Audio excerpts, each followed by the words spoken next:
Croeso i Diwrnod Maes Clwb Ffermwyr Ifanc Morgannwg. Ti'n meddwl bod e'n bwysig i cynnal digwyddiadau Clwb Ffermwyr Ifanc ar y ffarm? Ydw, i'n rili mwynhau gweld pobl ifanc yma sydd â diddordeb yn amaethyddiaeth. A gweld bod i pobl ifanc ni bod yma, mae'n rai o nhw yma heddiw, i gweld be mae'r ffermwyr ifanc gallu gwneud yma hefyd. Mae fe'n rhywbeth i allan nhw i chelu actually. Helo, fe nhw i yw Kay Lewis. Dwi'n swyddog datblygu materion gwledig i C.F.I Cymru a dwi'n barnu mochyn heddiw a gobeithio byddai'n gwneud yn dda. Fi supporto clwb Castelledd, wedyn i gael diwrnod da. Mae eisiau nhw sbido lan dy bach, mae nhw weld dy bach ar ôl, ond ddi yn y diwedd, fi'n nhw'n dyn nhw'n reit. Gret, so beth yw'ch enw chi den? Hugh Bowen. A chi wedi dod yn bell heddi? O Pwnt y Dywe. Laura, I can see here Gower have won first prize in the cube. How do you feel? Really excited actually, really happy.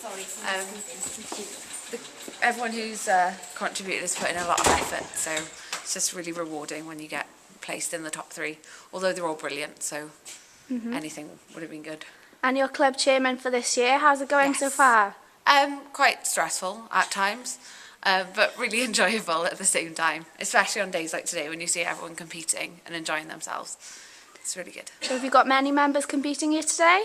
Yeah, probably about 20 altogether. There's 20 of us. We've got someone in every competition, so that was our aim. We had to weave in and out of cones, which you did 3 times, and then you went through Cone Valley, which was like 2 sets of cones and you had to go in the middle of them.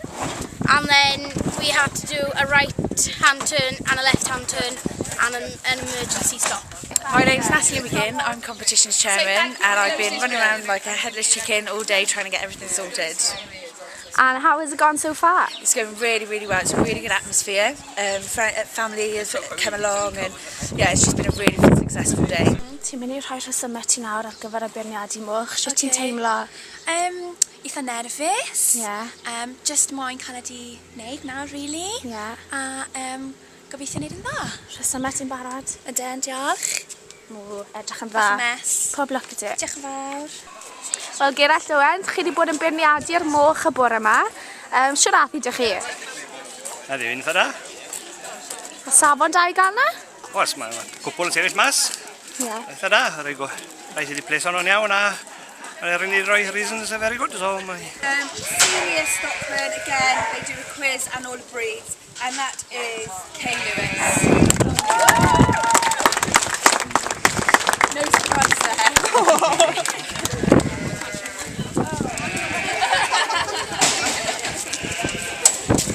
Okay, ti newydd ennill Stockman y flwyddyn, ie? Yep. Sut ti'n teimlo? Fantastic, diolch.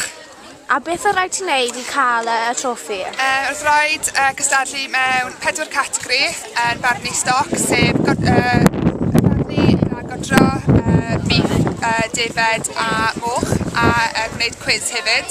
A dwi wedi ennill Senior Stockman teitl y blwyddyn yma. Gret, a gawn ni weld y cwpan? Ti wedi ennill hwn o blaen, neu? Do, blwyddyn diwetha. 7th place was Llantrysent, 6th place was Maindy, 5th place Bregend, 4th place Geffiga, 3rd place Wick, 2nd place Gower and 1st place Neath.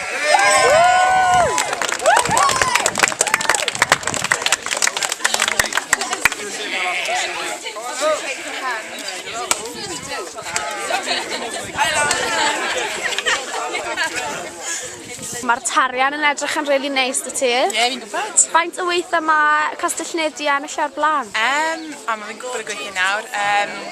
Blwyddyn diwetha, blwyddyn cyn ni fi'n credu hefyd, ie. Gret, so lot o ddathlu i wneud e. Ie, fi'n credu, ie.